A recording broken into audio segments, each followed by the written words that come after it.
आज हम एलसीएम के बारे में सीखेंगे। अगर एलसीएम, सिंपल एलसीएम तो आप लोगों ने किए ही होंगे, लेकिन अगर एलसीएम पावर के रूप में होंगे, इसका पावर के रूप में एलसीएम हो, चाहे वो पावर प्लस में हो या माइनस में हो, तो उनका एलसीएम कैसे निकालें। ध्यान से इस चीज़ को याद रखना कि अगर कोई भी पावर एलसीएम निकाल रहा है और पावर में है सब और बेस सेम है सबका, तो जिसकी जितनी ज़्यादा मैक्सिमम पावर होगी उसका एलसीएम उतना ही होगा। तो इन नंबर्स का एलसीएम 3 की पावर 12 होगा।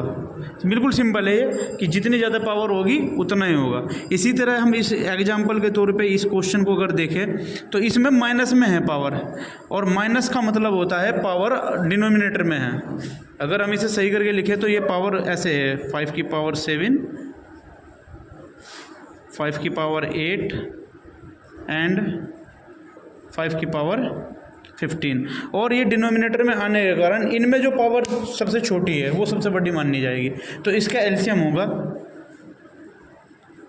5 की पावर -7।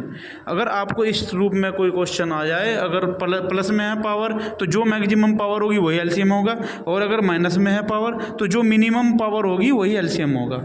इसी तरीके से हम इस क्वेश्चन को देखते हैं। अब क्वेश्चन है एलसीएम ऑफ फ्रैक्शन।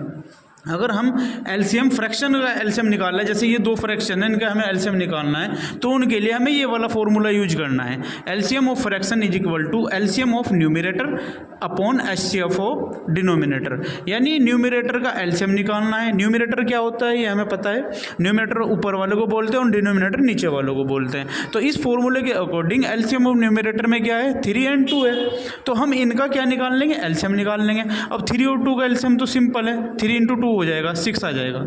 तो जब हम ये एलसीएम ऑफ फ्रैक्शन निकाल लेंगे तो हमने एलसीएम ऑफ न्यूमरेटर क्या लिया 6।